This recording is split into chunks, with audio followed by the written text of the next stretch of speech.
Correcting your anxiety lens. Anxiety is an emotion that everyone experiences in a situation of uncertainty and threat. Prepares the person for scenarios that may have a negative outcome. It is adaptive, and it is good. The problem occurs when it becomes pathological and manifests itself too intensely and frequently. Far from helping to adapt, it blocks the individual, leads to a worse result than desired, and may compromise their physical and mental health. However, people with an anxiety disorder are essentially phobic about the emotional state of anxiety and go to great lengths to avoid it. Some people experience a generalized anxiety disorder, excessive anxiety about real-life concerns such as money, relationships, health, career, and academic problems, family problems, etc. Others suffer from social anxiety, continually worrying about the perception of themselves by others, anticipating uncomfortable or embarrassing situations, etc. Whether you have occasional or generalized anxiety, the good news is that you can take small, effective, and simple daily steps to manage and minimize your anxiety. Making some basic lifestyle changes can drastically change our state of anxiety. To treat anxiety, many doctors categorically reject using medications to solve the problem and opt for cognitive behavioral therapy. It is the one that has been studied the most at a scientific level, and that has best demonstrated its effectiveness. To understand what this therapy consists of and give useful advice, it explains in detail the steps necessary to overcome anxiety. The first step that must be taken, or that anyone should do, is learn about anxiety, since many are unaware that the symptoms they suffer from are caused by anxiety. The first step to recovery is knowing what is happening to them and noticing the symptoms. Tachycardia, sweat, increased temperature, difficulty sleeping, digestive discomfort, etc. are some of them. Then it would be necessary to discover the causative factors and determine what emotions and anxiety are. What anxiety does is that the person anticipates very negative consequences just in case they occur. You have to interpret the threat less thoughtfully, be realistic, and not magnify it. Practically, reason if the possibility of the worst happening is so great. Ask yourself, if the worst happened, would it be that bad? Pay attention to problems only when something can be done. When there is nothing to do, you must continue normal life and attend to other things. When there is anxiety, attention is continuously focused on the problem. We don't stop thinking about what worries us. The person has to learn to relax, not to focus their attention all the time on the problem. Be alert, but also rest and save resources when nothing can be done. To achieve this, you have to force yourself to think about something else, forcing them to do something different to distract themselves. The interpretation of difficulties as a challenge rather than a threat. This allows you to face the situation with motivation, leaving aside worry. Relaxation techniques, progressive muscle, breathing, imagination, among others, also help.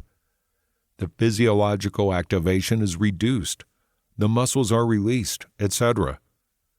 When these skills are trained, problems start to be solved. When a person suffers a panic attack, anxiety gets out of control, loses control, and is scared by that lack of control. Heart rate increases, breathing becomes difficult, hyperventilation, temperature rise, and tremor.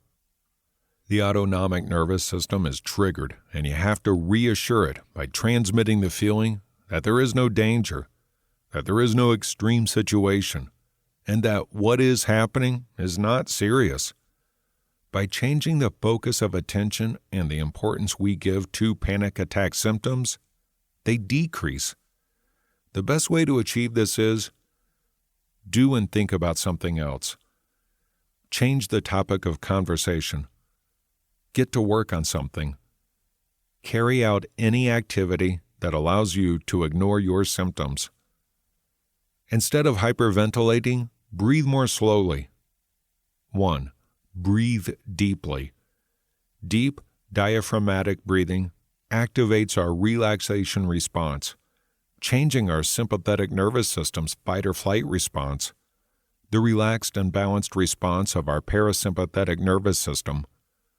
Breathe slowly. Breathe deeply and regularly. Biofeedback can quickly help you control your breathing. The benefits of improving your breathing are endless, both from a physiological point of view and mentally and emotionally. 2. Exercise. Regular cardiovascular exercise releases endorphins, which lead to a reduction in anxiety. A simple walk of 30 or 40 minutes is enough to achieve the beneficial effects and help you control your mood. You can start today by taking that little walk, or create a list of physical activities that you like and do them regularly. Running, rowing, rollerblading, walking, cycling, dancing, swimming, surfing, aerobics, kickboxing, and sports like football, tennis, and soccer, basketball. The options are numerous. There is no excuse. 3. Sleep well. Not getting enough sleep can cause anxiety. If you're having trouble sleeping, try engaging in a relaxing activity before bed tonight, such as taking a warm bath, listening to soothing music, or taking several deep breaths. And if you're like many people with anxiety, whose brains start buzzing right before bed, jot down your worries earlier in the day for 10 to 15 minutes, or do a distracting mental exercise to get out of your thoughts, like thinking about things that start with the same letter or similar games. 4. Challenge your thought anxious. Fortunately, we can change these thoughts. The first step is to identify them. Negative thoughts usually come in the form of what if, all or nothing thinking, or excessive catastrophizing, such as what if I don't pass this test, or what if the plane crashes, what if I make a fool of myself. It is important to ask yourself, is this concern realistic? Is it likely to happen? If the worst possible outcome happens, what would be so bad? Can I do it? What could I do? If something bad happens, what could it mean for me? Is this true, or does it just seem that way to me? What could I do to prepare for what might happen? So reframe or correct what you think would be more accurate, realistic, and adaptable. Conductance biofeedback can help you control your anxiety and work on eliminating obsessive or recurring thoughts. 5. Statements positive. Accurate positive statements can help put things in perspective. Anxiety is a feeling, like any other feeling, and even if you feel bad, you can use some strategies to deal with the states in which that anxiety dominates us. How? Through our method, you will find concrete answers and clear and precise guidelines so you can learn to regain control. 6. Connect with others. Social support is vital for managing stress and anxiety. Call a loved one, schedule a Skype date, or eat with a close friend. Talking to others can do a lot of good. 7. Avoid caffeine. Anxiety management is as much about what you do as it is about what you don't do, and some substances exacerbate anxiety, and caffeine is one of those substances. 8. Avoid substances and hallucinogens. While drugs and alcohol can help reduce anxiety in the short term, they often do the opposite in the long term. Even the short-term effect can be detrimental to anxiety, which is not the solution to your problems. 9. Do something you enjoy. Participating in enjoyable activities helps calm your anxiety. For example, take that distracting walk, listen to music, or read a book. 10. Rest during your journey. It is also useful to create breaks in your day-to-day. It is enough with a simple change of pace or landscape, enjoying a hobby, stopping to breathe, doing certain non-mandatory tasks, etc. A break after exertion can be very refreshing for your mood. 11. Solve problems. A quick and easy way to deal with the stressors causing your anxiety is to make a list of these stressors and write down 1 or 2 solutions next to each one. It seems basic and absurd, but writing forces you to rationalize things, and you will discover that often not everything is as dark as it seems, or as we want to see it. 12. Learn to relax. Learn relaxation techniques. There are many ways to achieve the desired emotional and physical deactivation, and we recommend biofeedback for its objectivity and speed. Still, you can combine this method and its initial phases based on physiological deactivation with the most effective stress and anxiety control techniques. That's what we offer at Nastia. Again, we insist on our goal: help you regain control. 13. You accept your anxiety. Learn relaxation techniques. There are many ways to achieve the desired emotional and physical deactivation, and we recommend biofeedback for its objectivity and speed. Still, you can combine this method and its initial phases based on physiological deactivation with the most effective stress and anxiety control techniques. That's what we offer at Nastia. Again, we insist on our goal: help you regain control. Acceptance of anxiety does not mean giving up on getting better and living a life of continual anxiety-affected moods. It simply means living with uncertain, unpleasant emotional states that are unavoidable, but that we must make transitory. So if you experience anxiety today, observe it, let it pass, experience it, and deal with it. At least initially, you will prevent a mild anxiety crisis from turning into an acute attack or leading to a panic attack. By taking small steps, like the ones above, you can minimize anxiety and deal with it effectively. And remember, the solution is within your reach. Increasing your self-control and reducing your anxiety will help you exponentially improve your health and quality of life. Other techniques to calm anxiety include I don't know therapy.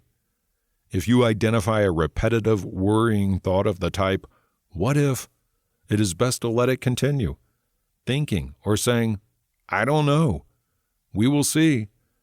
You never know what will happen in the future, so there is no need to worry in advance. Example, what if I lose my job? Instead of telling you that it's nonsense or stop thinking, it's better to say, I don't know, we'll see. The safe place. Think of a real or imaginary place that brings you peace, tranquility, and security. Describe it in your imagination with all the details, trying to feel what you would feel with each of your senses if you were there. Stay with it until you feel better. Finally, we have the 4 elements. Earth. Rub your feet against the ground and your hands against some surface. Feel. Feel. Water. Create and swallow saliva. Air. Take slow, deep breaths. Fire.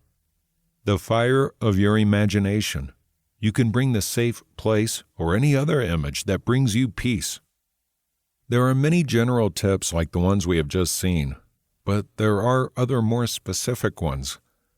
One of the fundamental things to control anxiety is to have a feeling of control and launch a series of cognitive behavioral strategies. For example, a calendar to time activities. One of the feelings of people who suffer from anxiety is the lack of control. So you have to make them feel that sense of control again, and at the same time, combine work and leisure, or study and leisure, depending on what you do. Another formula is to write a phrase or word on a piece of paper and place it somewhere visible to help us remember every time we see that word what we want for our lives: peace, well-being, tranquility, joy, optimism, etc. It is about looking for a signal that helps us focus our attention on lowering the level of anxiety and focusing on the well-being we want for ourselves. Distress tolerance skills. Frustration is the feeling that arises when we don't get what we want. It is about the emotional response that occurs when our projects, expectations, or goals are not met, or our desires and needs are not met. Frustration is a mixture of anxiety, anguish, helplessness, sadness, or anger that appears when we fail to achieve our goals. We all experience a normal reaction when things do not go as we expect, or wish they would. The problem, as almost always, arises when our reactions to situations that frustrate us generate excessive discomfort. It distances us even more from achieving what we want. People differ in their ability to tolerate frustration. Some cannot tolerate the slightest delay in the satisfaction of their desires, and they cannot bear any unpleasant feeling or circumstance. That is, they do not tolerate the fact of feeling frustrated. And others, however, have learned to manage it properly, improving their perseverance to achieve their long-term goals. Frustration is part of life. Therefore, learning to relate to and manage it is beneficial. Work on an emotional level and train ourselves in the strategies that help us have a greater tolerance for frustration. It will allow us to face the difficulties and limitations that life presents us effectively. People who learn to tolerate frustration tend to have a lower level of stress. They can remain calm in the face of unforeseen events, not allowing problems to disturb them excessively. In addition, they can accept more easily that pain, suffering, discomfort, or failure are part of life, which means that they act proactively and try to find alternative solutions that allow them to achieve their goals. In contrast, people whose ability to tolerate frustration is low do not accept things as they are. The unforeseen events that, for the majority, are simply unpleasant inconveniences, they experience as true catastrophes. Their perception of the situation is often exaggerated and wrong. By not supporting the discomfort that things do not turn out as they wish, they tend to become easily demotivated. And in their search for immediate well-being, they tend to abandon their projects prematurely without taking into account the benefits they could have in the medium and long term. Without taking into account the benefits they could have in the medium and long term if they managed to manage their feelings differently. The low tolerance for frustration means that, in the face of any discomfort, we become discouraged and abandon our goals or projects. Our desires lose importance. People with a low tolerance for frustration often confuse their wants with their needs. When they want something, they want it now, without being able to bear the waiting time involved in achieving a goal. It is for this reason that low tolerance for frustration has often been related to difficulty in controlling impulses. When we cannot tolerate the slightest inconvenience, setback, or delay in satisfying our desires, we risk becoming reactive people who, in the face of adverse circumstances, adopt a passive and negative role, which generates unnecessary stress and, consequently, greater life dissatisfaction.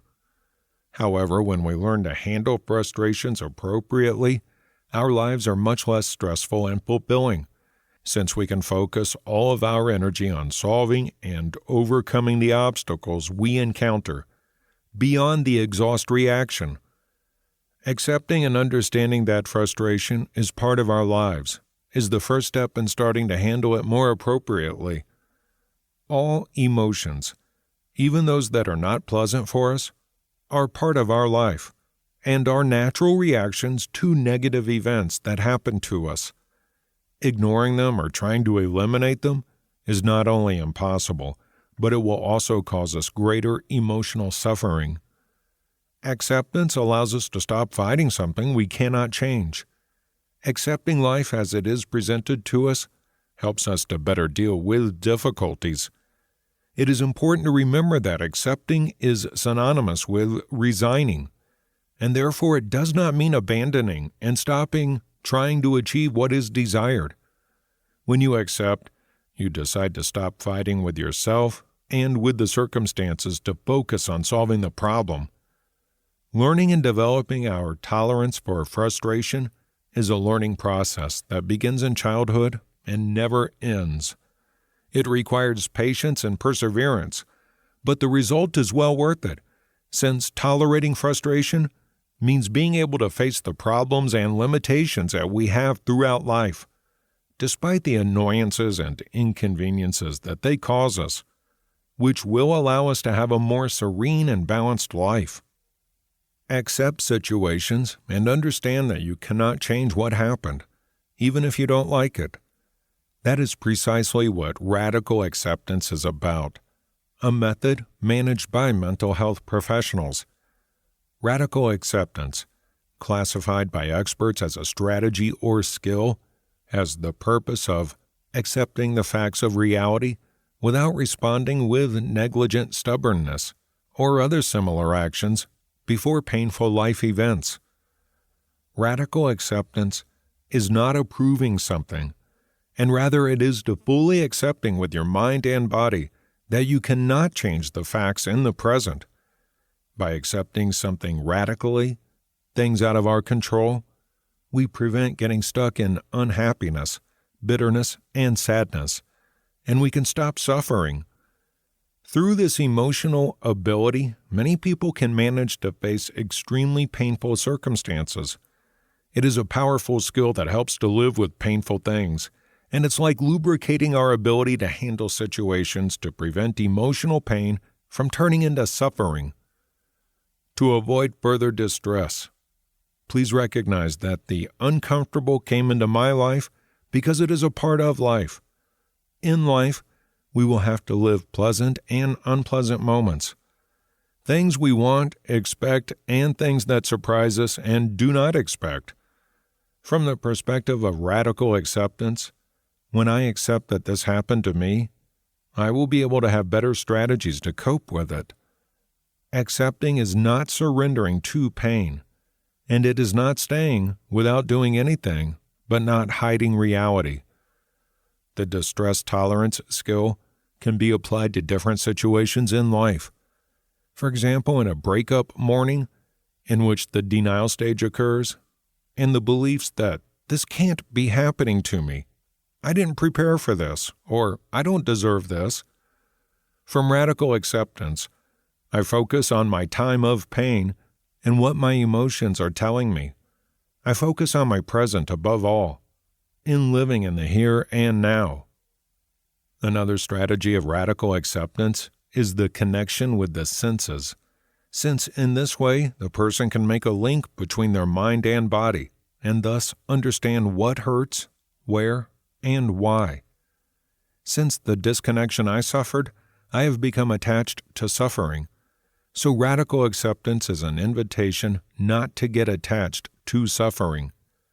On the other hand, in the case of mourning for death, radical acceptance proposes to feel the pain and allows it to be there as long as necessary. Radical acceptance is not that you will be perfectly fine, and it is the opposite. It's making peace with the pain. The pain will be less and less because I manage it. First, it is important to remember that reality is uncomfortable and cannot be changed. Similarly, practice acceptance with the mind, body, and spirit. This is through techniques such as mindfulness, relaxation, and others. Also, open steps to the sensations that appear in the face of disappointment, sadness, or mourning. to later recognize that life has value, even when there is pain.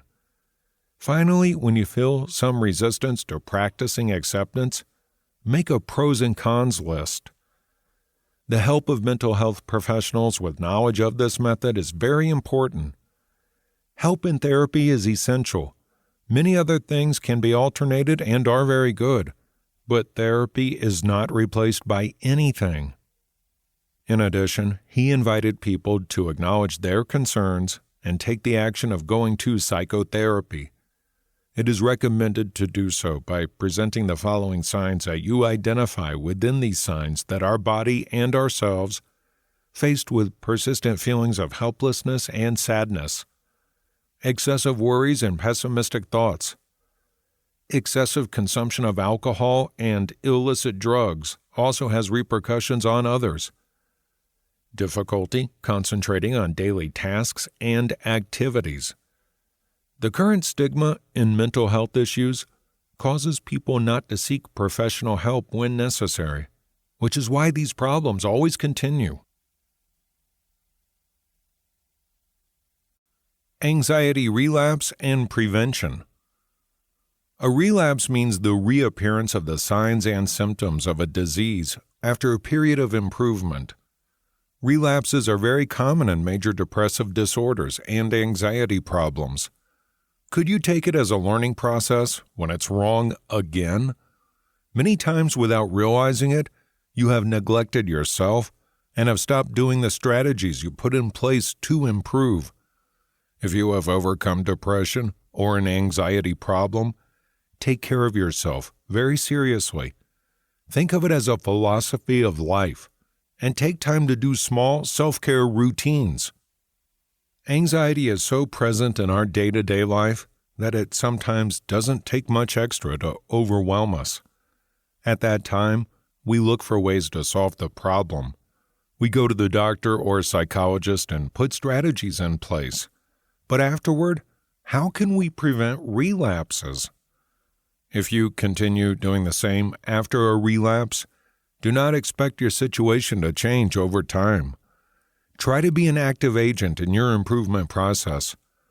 We can get a hold of and train a series of tools to help us with the mission so that anxiety does not return. In this article, we'll discuss them and how you can use them to avoid a relapse. Observe the warning signs and symptoms that make you realize you are in a relapse. The most frequent are the inability to feel pleasure, anhedonia, apathy, tiredness, sleeping badly or sleeping a lot, negative thoughts about the future, etc. To prevent this type of problem, it is important to include in our daily life other types of activities that help us eliminate this type of negative thoughts and help release loads of anxiety and stress. Within these, you can find do exercise. It does not have to be in the gym regularly, and going for a walk or practicing sports, such as yoga or Pilates, would be enough. By exercising, we secrete endorphins, and thus we manage to increase our mood. Letting off steam on time helps manage our emotions with friends, professionals, or trusted people. But not everything revolves around that relapse. Talk about other things, and ask other people to tell you neutral or positive things. Keep a journal of how we feel. Write down all the positive things that happen to you. Think positively. That is, realizing if we have irrational thoughts that do not help us get what we want. An example is the unscientific thoughts of the all, nothing, need, can't type. And changing these words to most of the time, I can, I'm going to try, will help you not feel so bad and see things much more objectively. Do rewarding activities, even if we don't feel like it. The desire usually appears later. Valuable activities, that is, activities that benefit us or those around us, housework, favors, an assignment for someone, and planned activities that have a specific schedule and make us leave the house and aim to reduce negative thought loops. Be related. It is common that after a moment is shared with someone who fills you with energy, that person who, after spending time with her, brings you positive things, raises your mood, thinks in a way that helps you, and you see things not so black. Get up and go to bed at the same time. Try to regulate your routines before going to bed. Do something relaxing that tells your body that it is time to rest. Dedicate some time each day to rest. Observe ourselves and be aware of how we are, how we feel, and what we can do to take better care of ourselves. Focus on the present. Don't beat yourself up over past mistakes, and don't start predicting the future. Take care of the messages you send yourself. After a small mistake, don't talk bad to yourself, and don't say offensive things to yourself. Change the way you criticize yourself for a more positive message. Learn to be assertive.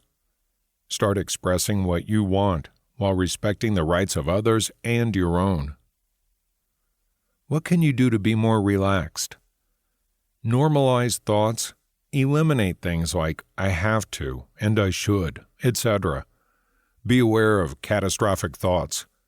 Every time you anticipate, it can help you think that this is not happening to me yet. If it happens, I will face it, and I have many more resources than I think. Practice relaxation daily. Learn to breathe abdominally, a very useful tool you can use anytime. Relax every day with activities that make you disconnect. Try to slow down all-day routines. Walk slowly, eat quietly, and focus your attention on the task at hand. Reduce the consumption of caffeine, tea, chocolate, and sweets. Take care of your diet without obsessing. Face the situations that make you anxious. Using the breath and self-instruction, what you say to yourself, write a series of thoughts you will repeat to yourself every time you face your fears, such as, I can, I am capable, I have done very well other times, etc. And if you see that trying to make changes on your own does not improve, go to the doctor, psychiatrist, and psychologist for guidance and help in your recovery process. Be clear that relapses come out. Also, the first thing to remember is that our effectiveness in preventing relapses will depend on the treatment we have followed to manage anxiety at first. This may not seem relevant, but it is the most important thing. Yes, if we have chosen to take some psychoactive drug, it will be more difficult to prevent relapses ourselves. I explain. With pharmacological therapy, we ingest a pill that lowers our anxiety levels. Still, if it is not combined with psychological intervention, we will not have other anxiety management strategies other than taking medication. However, if we have gone to a quality psychologist, they have probably provided us with various emotional control resources to implement in situations where our balance is compromised. This way we can apply them, far from resorting to medicine. That is why, although it requires more effort, psychological intervention is more recommended to avoid relapses. If we have chosen a suitable psychologist from a cognitive behavioral current, we will have acquired tools to manage our thoughts and emotions throughout the therapy. But like all the skills we learn throughout our lives, we will have to continue practicing them if we do not want to lose them. Thus, continuing with some exercises, even if more spaced and frequent, will be the first step to preventing relapses. Think, for example, of how when we learn a language, if we stop speaking it, we quickly lose fluency, right? In this case, the same thing happens. If we stop applying emotional control strategies, it will cost us more to use them when we need them. That is, we must try to maintain the changes obtained in therapy. The work does not end when the intervention ends and the psychologist discharges us, and it continues daily, so our emotional health depends largely on ourselves. Not only do we have to continue practicing, But we also have to remember the information we have received in therapy and psychoeducation. For this reason, let us not banish the role of thoughts in the emotional process to the drawer of oblivion. You already know that we all have maladaptive thoughts, so you must be attentive to identify them, classify them, and question them to the extent that they seem suspicious. Do not forget that not every day the sun shines with the same strength. I explain. Every one of us has bad days, and somehow this condition is intrinsic to our nature. Where we have a choice is how to deal with them, or not anticipate that a day that starts crooked will continue to be crooked. Many days that start crooked continue to be crooked by our anxiety, which makes us lose our heads and plays the role of sorceress, so that the phenomenon of the self-fulfilling prophecy occurs. Finally, nothing happens if you need to go to the psychologist again. In no way is it a failure, nor does it mean that you have lost everything you have advanced up to that moment. It is preferable to do it before the anxiety becomes stronger. Stress and more problems. We have all heard of stress, and many have even mentioned that we are stressed. But ultimately, what is stress? Stress can be defined as a set of physiological reactions that occur when a person suffers a state of nervous tension, a product of various situations in the workplace or personal, overwork, anxiety, traumatic situations that have been experienced, etc. Stress is a state of physical and emotional tension caused as a reaction to a stimulus or pressure, whether positive or negative. It is a state of defense that, in small doses, helps the body react and adapt to events. A normal stress level is considered healthy and even positive, since it helps stimulate people to act on the stimuli of daily life. However, when stress is excessive or not adequately controlled, it can cause mental exhaustion problems, such as irritability and anxiety or psychosomatic disorders. A psychosomatic disorder is a physiological illness caused by emotional causes, usually stress. Some of the most frequent psychosomatic disorders caused by stress are headaches, insomnia, muscular tension, digestive and cardiac problems, dizziness. Normal stress. The physiological reactions that occur in our body in certain situations and are defined as stress are normal to a certain extent. A little stress and anxiety can help us face and overcome some difficult situations. Pathological stress. When stress occurs intensely for prolonged periods, it is very likely to cause physical and psychological problems, transforming into chronic and harmful stress that can cause crying spells, depression, and various physical conditions. Post-traumatic stress is the one that occurs after a person has experienced some terrifying event, such as a traffic accident or a natural disaster. As a result of these traumas, the person often has terrifying thoughts related to the situation they experienced. This type of stress can appear in people of all ages, but children are particularly prone to it. Job stress. Job stress is a set of harmful emotional and physical reactions that occur when the demands in the workplace exceed the worker's resources, capabilities, or needs. According to a study by the WHO, 28% of European workers suffer from work stress, and 20% suffer from the syndrome called burnout. There are many causes of stress, although not all have to be negative. Normally, it appears when a person is faced with one or more situations that exceed their resources and are unable to overcome them, causing some emotional and physical symptoms. There is also positive stress, which occurs when it helps the person to adapt to the environment. When we perceive a threat or danger, real or not, our body prepares for two quick and effective solutions: fight or flight. The autonomic nervous system is involved in them, responsible for the organic functions of our body that occur involuntarily, such as the beating of the heart or breathing. This is divided into two: the sympathetic nervous system, which prepares us for action, and the parasympathetic, which regulates the activities of our body at rest. Faced with the threatening stimulus, the sympathetic system produces a hormonal response, generating greater adrenaline and cortisol.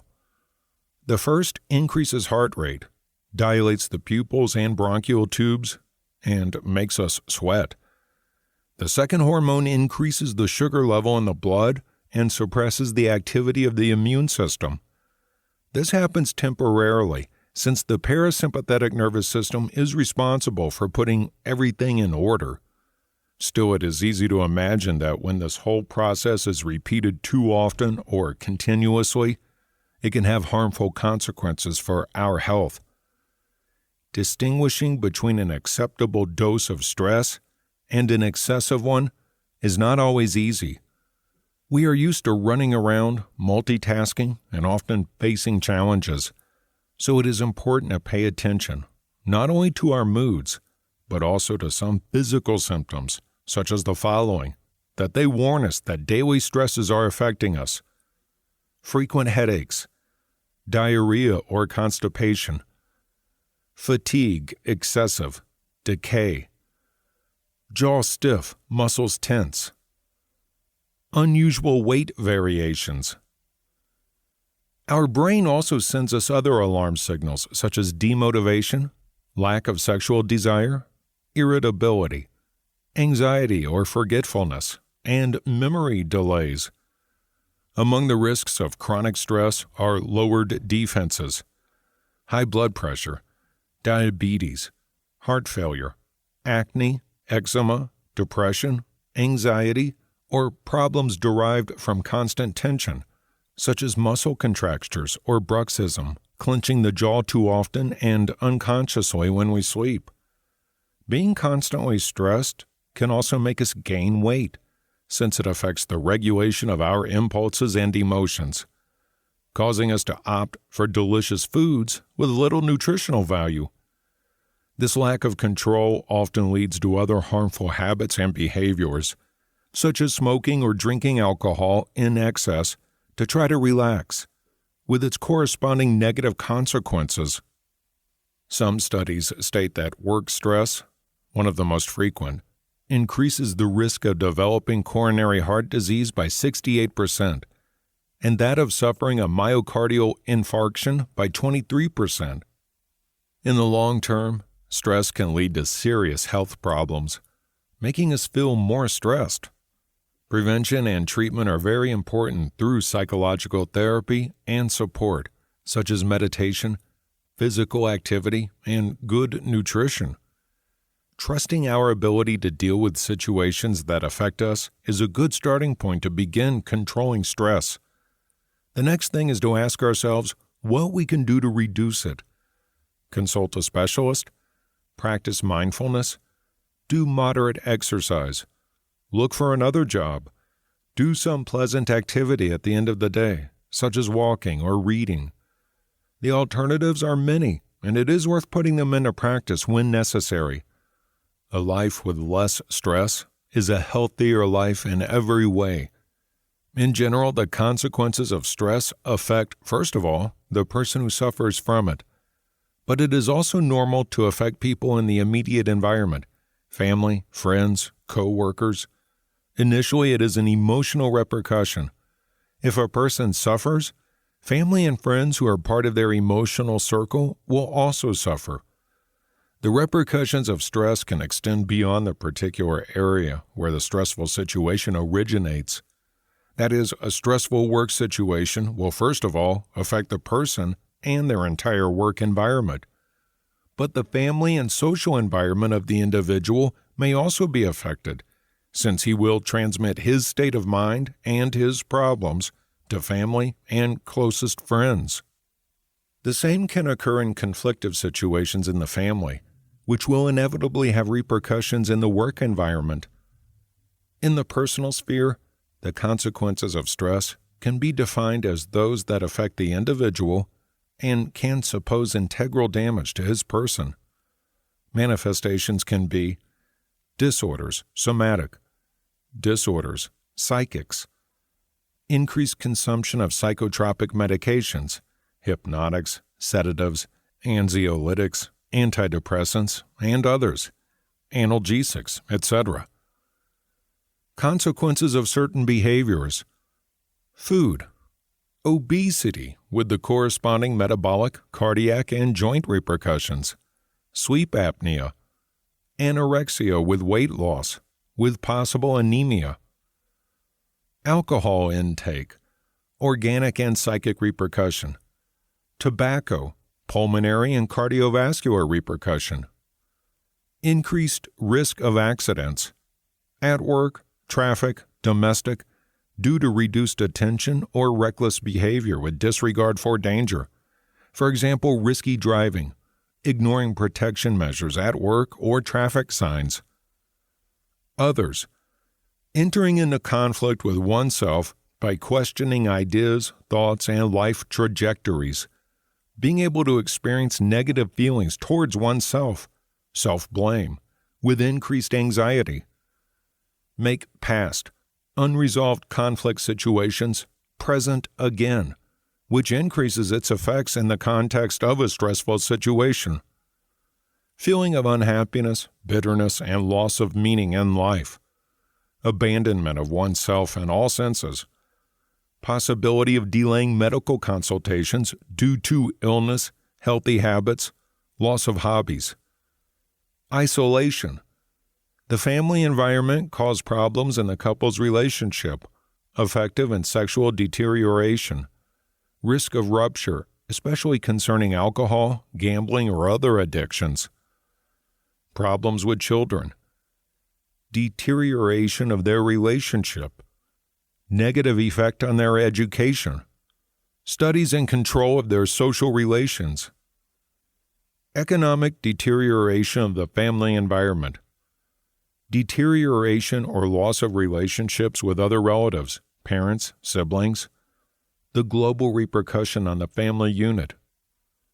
As for the repercussions in the workplace, there are alterations in the working day schedule, such as arriving late or general situations to be absent from work before the normal departure time, absenteeism, sick leave from work, prolonged beyond what is strictly necessary, often concerning illness behavior, repercussions on colleagues due to absenteeism, due to having to take over the tasks of the absent colleague, deterioration of relationships with bosses and colleagues due to less patience in dealing with colleagues and bosses, more frequent discussions with them, bad manners in relationships, putting more pressure than usual on subordinates in carrying out tasks, frequent irritability and complaints toward bosses, colleagues, the work organization system, etc. Demand greater attention from colleagues towards oneself by continually making them participants in our state of mind or conflictive situation. Decrease performance at work with the delay of usual tasks. Indifference to the results of the work. Greater risk of occupational accidents.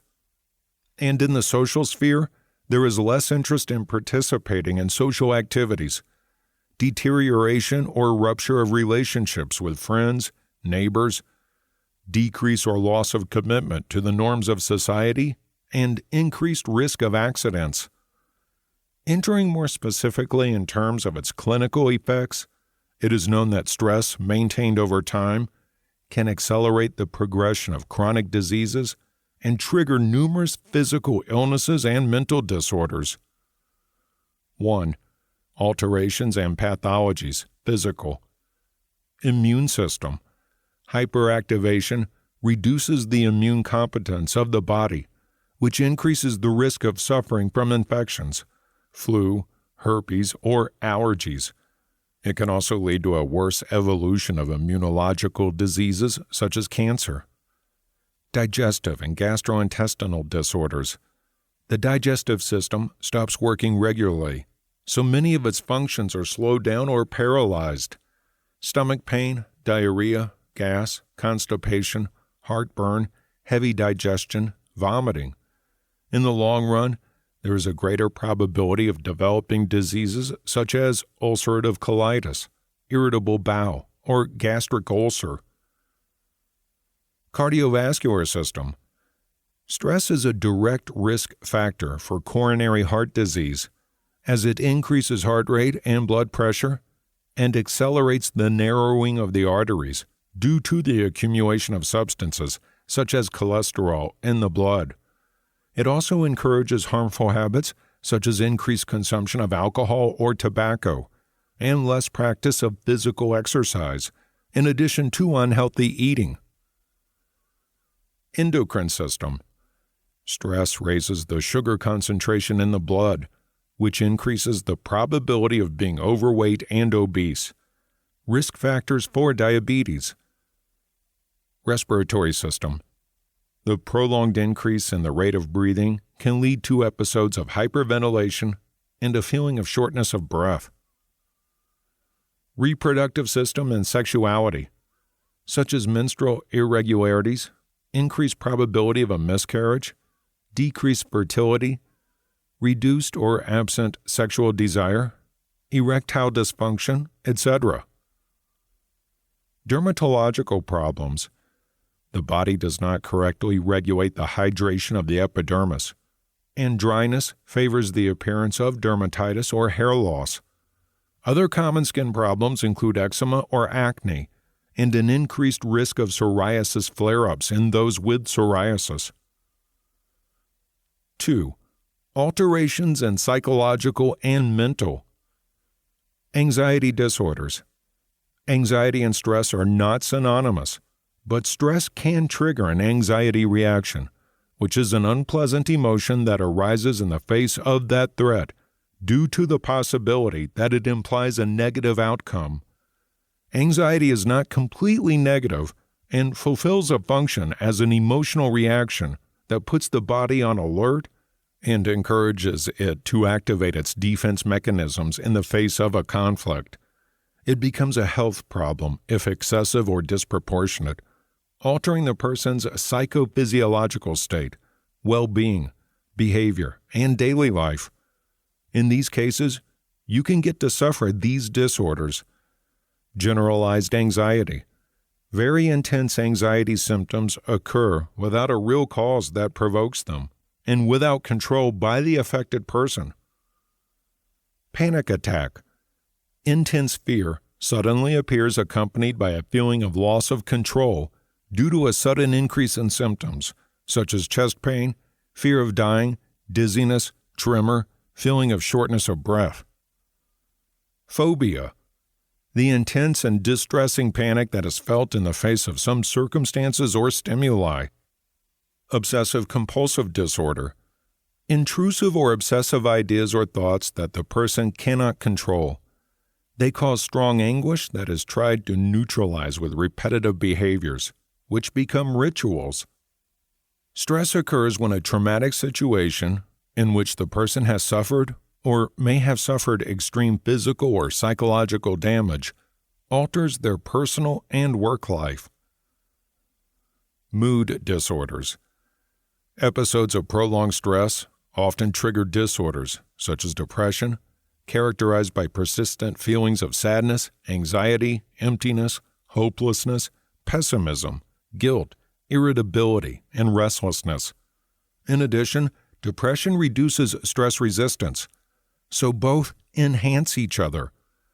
Other mental disorders associated with high levels of anxiety and stress are eating disorders, anorexia, bulimia bipolar disorder, hypochondria, or pernicious behaviors, consumption or addiction to alcohol, tobacco, or anxiolytics. Psychophysiological disorders. Negative emotions are somatized, and the physical alterations seen above are suffered without a clear or defined cause. Muscular problems, tiredness, headaches, hypertension, eczema. Self-discipline. Why is so important? One of the main characteristics of self-discipline is the ability to forego instant and immediate gratification in favor of greater profit or more satisfying results, even if this requires time and effort. Self-discipline gives us the power to stick to our decisions and follow through on them without wavering, and is therefore one of the important prerequisites for achieving goals. Self-discipline is the ability to move forward, stay motivated, and take action, regardless of how you feel, physically or emotionally. You're showing it when you intentionally choose to seek something better for yourself, and you do so despite factors like distractions, hard work, or unfavorable odds. Self-discipline is different from self-motivation or willpower. Motivation and willpower contribute to this, as do persistence, the ability to follow through on your intentions, and hard work. Possessing self-discipline allows us to choose and then persevere with actions, thoughts, and behaviors that lead to improvement and success. It also gives us the power and inner strength to overcome addictions and laziness and follow up on everything. Contrary to common belief, self-discipline is not serious and limited behavior or a restrictive lifestyle. It is a very important ingredient for success in our lives. It is expressed as perseverance, the ability not to give up despite failure and setbacks, self-control, and resistance to temptations and distractions that tend to get in the way of achieving goals. It is one of the most important pillars of real and stable success. This ability leads to self-confidence, self-esteem, inner strength, happiness, and satisfaction. On the other hand, a lack of self-discipline can lead to failure, loss, health and relationship problems, obesity, and more. Self-discipline is useful in many areas of our lives. For example, it pushes you to do high-quality work, even when you don't feel like it. It helps you meet and achieve the difficult goals you set for yourself. Self-discipline also allows you to keep moving toward great success, despite what others may see as seemingly insurmountable odds. Self-discipline is like a muscle. The more you work on developing and using it, the stronger it will become. However, it is equally important not to start with overly ambitious goals. Instead, set small goals and slowly increase the challenge level over time. The more you practice, the better you will become. Follow these 5 steps to start developing your self-discipline. 1. Choose a goal. Start by choosing a single goal you want to focus on to build self-discipline. For example, maybe you want to start exercising every night or read a leadership book weekly to improve your skills. You could even practice self-discipline on small goals, like concentrating on a job for an hour without checking your messages or avoiding unhealthy foods for a day. Remember, starting small is the best way to start building your self-discipline. As your discipline strengthens, you can extend the focus to more areas of your life. 2. Find your motivation. Once you have chosen a goal, list why you want to achieve it, and try to express these reasons positively. So instead of saying, "I want to exercise 3 times a week to lose weight," say, "I want to exercise so I have the energy to play with my kids and work successfully." Or instead of saying, "I want to take this task off my to-do list," say, "I want to do this so I can meet my goals, receive praise from my boss, and feel satisfied with my day's work." When you list why you want to accomplish something, it will be much easier for you to get the job done. 3. Identify obstacles. Now you need to identify the obstacles you are likely to face when working towards your goal and devise a strategy to overcome each one. For example, imagine your goal is to read a weekly leadership book to improve your skills. In the past, you have faced several obstacles in reaching this goal. For example, it's hard to find time each night to read when you find a book you like. Your time is occupied late into the night between work, dinner, and the kids, and you get distracted by the messages that arrive while you read. Once you've identified the obstacles, come up with a strategy to overcome each one. In this example, you could do the following. Instead of going to a bookstore, spend an hour looking at leadership books online. Find several that interest you and have good reviews. Order them all at once and download them to an ebook reader or tablet so you always have a good book on hand to read. Find more time in your day to focus on reading. Perhaps you could read during lunch or while you wait to pick up your children from school. Turn off your phone when you want to focus on reading. Often, our self-discipline falls apart because we have not identified the obstacles we will face in achieving our goals and have not developed strategies to overcome them. When these obstacles appear, we are not prepared to deal with them, which shakes our resolve. Don't skip this step. 4. Replace old habits. When developing self-discipline, we often try to break a bad habit and replace it with something more productive. However, breaking that habit can leave a hole and be tied to a certain time of day or routine. If we don't replace that habit with something else, its absence becomes even more conspicuous. A good example is if you are trying to stop shopping online when you take a break at work. This bad habit destroys your focus and attention because you will likely be online for 20 to 30 minutes. Once you've decided to stop, identify a new behavior you can engage in when you need a quick break. Instead of shopping online, you can do some stretching in your office. Grab a cup of coffee or take a quick walk outside. These behaviors will help support your goal and strengthen your self-discipline instead of leaving you with nothing to do on your break. 5. Monitor your progress. As you work on her self-discipline, pay attention to how you feel as she develops and strengthens. You may feel free, happy, proud, and full of energy. Also, consider keeping a journal to write down your self-discipline goals and track your progress. This reinforces the positive changes you're making in your life and gives you a record you can look back on to see the progress you've made. Over time, your self-discipline will strengthen, and you can apply it to many other areas of your life. Try to avoid distractions when you start working on your self-discipline. Make it more difficult to participate in the activity you try to avoid. For example, if you need the self-discipline to focus at work, instead of looking at social media, use internet blockers, so these sites are unavailable during work hours. It is important to reward yourself when you experience success. Celebrating your accomplishments will keep things fun and strengthen your determination to keep going. Don't let the fear of failure or an occasional setback get you down. We all experience setbacks and failures. It's part of life. Admit that you made a mistake, learn the lesson, take it seriously, and move on.